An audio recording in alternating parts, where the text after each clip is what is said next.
भारत पाकिस्तान के तनाव के बीच भारत में अवैध तरीके से रह रहे रोहिंग्या बांग्लादेशियों के ऊपर भारत सरकार का बड़ा एक्शन। देश की राजधानी दिल्ली में 23 रोहिंग्याओं के ऊपर दिल्ली पुलिस ने कर दी बड़ी कार्रवाई, कस लिया शिकंजा और अब इन 30 रोहिंग्याओं के साथ तमाम अवैध रोहिंग्याओं को डिपोर्ट किया जाएगा। एक तरफ आपके लिए बता दूं कि जहां एक तरफ देश की राजधानी में अवैध रोहिंग्याओं के ऊपर दिल्ली पुलिस ने ये धरपकड़ की है, तो वहीं दूसरी तरफ अब इन रोहिंग्या बांग्लादेशियों को डिपोर्ट करने के लिए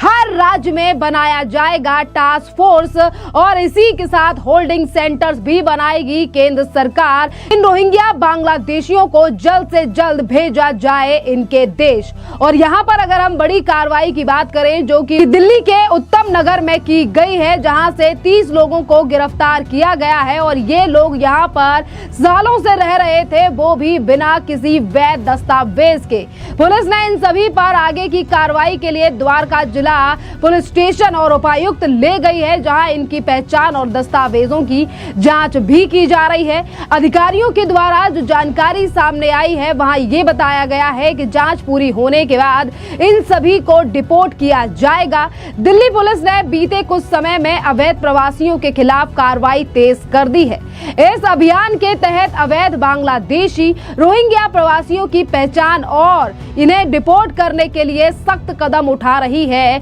दिल्ली की रेखा गुप्ता सरकार और देश की केंद्र सरकार। अवैध बांग्लादेशी रोहिंग्या नागरिकों को डिपोर्ट करने के लिए राज्य के हर जिले में टास्क फोर्स बनाया जाएगा, होल्डिंग सेंटर्स भी बनाए जाएंगे, क्योंकि ये जानकारी और ये कदम पहले ही उठा चुका है देश का गृह मंत्रालय और उन्होंने रोहिंग्याओं के निष्कासन को लेकर दिशा निर्देश भी अब हर राज्य को जारी कर दिए हैं और कह दिया है कि अब इन रोहिंग्या बांग्लादेशियों को इनके देश भेजना काफी ज्यादा जरूरी है, क्योंकि आज हमारे देश में ये अंदर जो बैठे हुए दीमक हैं जो देश को खोखला करते हुए जा रहे हैं। अवैध प्रवासियों की जानकारी जिस समय पर दिल्ली के पुलिस अधिकारियों को मिली, यानी कि मंगलवार को ये बड़ी कार्रवाई दिल्ली के इस उत्तम नगर इलाके में की गई है, जिसमें अस्पताल क्षेत्र में अवैध प्रवासियों की मौजूदगी की जानकारी दिल्ली पुलिस के अधिकारियों को मिली और फिर द्वारका जिला के पुलिस उपायुक्त अंकित सिंह के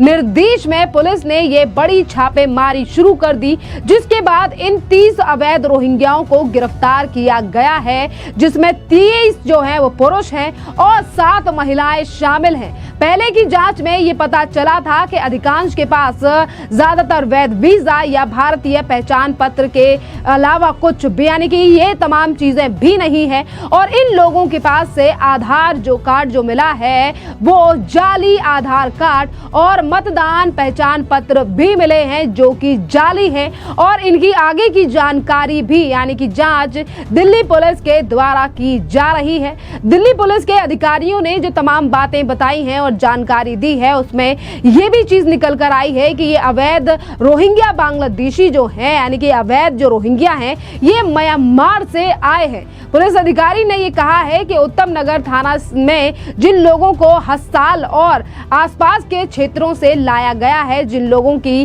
गिरफ्तारी की गई है, जिनकी जांच की जा रही है, ये ज्यादातर लोग म्यांमार से आए हैं और इन लोगों की अब आगे की जांच की जा रही है, जो कि भारत में अवैध रूप से कई सालों से रह रहे थे और इनके दस्तावेजों की जांच के बाद इन्हें फॉरेंस रीजनल रजिस्ट्रेशन ऑफिस के माध्यम से डिपोर्ट करने की प्रक्रिया दिल्ली पुलिस के द्वारा शुरू की जाएगी। और यहाँ पर दिल्ली पुलिस ने यह भी बताया है कि ये जांच और इसी इलाके में पहले भी कई बार कार्रवाई और सरकार और पुलिस प्रशासन के द्वारा ड्राइव भी चलाई गई। देखिए यहाँ पर अगर हम बात करें रोहिंग्या बांग्लादेशियों की जो कि अवैध तरीके से रह रहे हैं, ये सिर्फ और सिर्फ देश की राजधानी ही नहीं बल्कि देश के अन्य राज्यों में भी काफी ज्यादा बढ़ती हुई समस्या है और पिछले दिनों ही जयपुर में भी 86 बांग्लादेशियों की गिरफ्तारी जयपुर की, यानी कि राजस्थान की पुलिस के द्वारा की गई थी। जयपुर पुलिस ने राजधानी में अवैध रूप से रह रहे बांग्लादेशी रोहिंग्या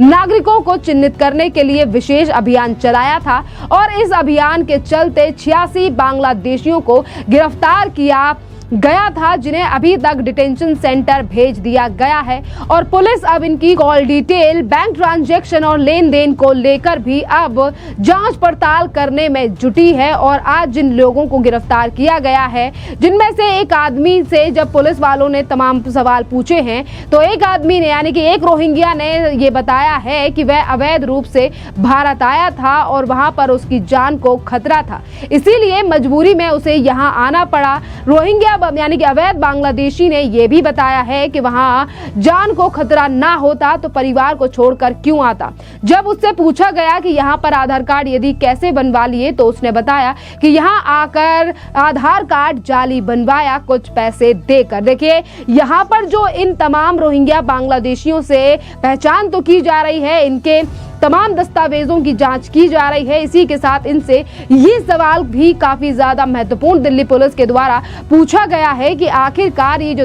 जाली दस्तावेज इन लोगों के बनाए गए हैं, इन्हें बनाने के पीछे किसका हाथ है और आखिरकार किसने चंद पैसों के लालच में इन तमाम घुसपैठियों को देश में बिठाया है। और ऐसे लोगों के ऊपर भी सरकार और पुलिस लगातार एक्शन ले रही है। आपके लिए बता दें कि ऐसे ही लोगों के लिए जो देश और देश की राजधानी में अवैध रोहिंग्या बांग्लादेशियों को बसाने का काम कर रहे हैं, जिनके आधार जाली कार्ड और पहचान पत्र बनवा रहे हैं, इन लोगों के ऊपर भी सख्त एक्शन के पहले ही निर्देश दे चुका है गृह मंत्रालय दिल्ली की मुख्यमंत्री रेखा गुप्ता के लिए। जिसके बाद दिल्ली के कई जगहों पर ड्राइव चलाई गई और कई जगहों से गिरफ्तारी भी की गई है। और ये दिल्ली में की गई 4 से 6 से 5वीं ये बड़ी कार्रवाई है, जिसमें इतनी तादाद यानी कि 30 लोगों को गिरफ्तार किया गया है। इससे पहले भी दिल्ली के इलाकों से कहीं से 10 तो कहीं से 12 तो कहीं से 25 लोगों को गिरफ्तार किया गया है। और पहले भी हमने देखा था कि किस तरीके से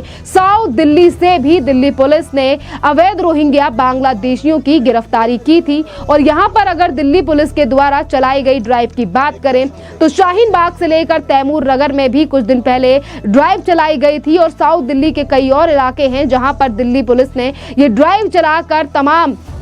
जो हमारे देश में जहां जहां दिल्ली पुलिस को शक था, वहां लोगों के डॉक्यूमेंट्स का वेरिफिकेशन भी किया गया था। और इस ड्राइव को दिल्ली पुलिस ने कई महीनों तक चलाया है। और अब इसकी कार्रवाई में यह किया जा रहा है कि ड्राइव चलाने के साथ साथ दिल्ली पुलिस को कई जगहों से सफलता भी मिल रही है, जिस तरीके से इन अवैध बांग्लादेशियों की पहचान कर अब इनकी गिरफ्तारी की जा रही है। तमाम राजनीतिक पार्टियां ऐसी भी हैं जो इन लोगों को अपना वोट बैंक बनाकर इस्तेमाल करती हैं, क्योंकि हमने पहले भी देखा है कि शाहीन बाग में पहले म्यांमार से आए हुए अवैध रोहिंग्याओं को लेकर जब सवाल उठा था, तो उन्हीं रोहिंग्या बांग्लादेशियों ने यह भी कबूला था कि किस तरीके से आम आदमी पार्टी के जो विधायक हैं अमानतुल्लाह खान, उन्होंने 10-10 हजार रुपए देकर इन्हीं अवैध रोहिंग्याओं की मदद की थी। जिस पर अब आम आदमी पार्टी को लेकर भी सवाल उठाए जाते हैं कि पिछली सरकारों ने वोट बैंक के चलते इन घुसपैठियों को देश और देश की राजधानी में घुसाया है, जिन पर अब सरकार सख्त हो चुकी है। और अब इन्हें एक एक करके डिपोर्ट यानी कि देश से तड़ी पार किया जाएगा। खैर, आपका इस पूरे मामले पर क्या कहना है, आप हमें कमेंट कर जरूर बताइए। धन्यवाद।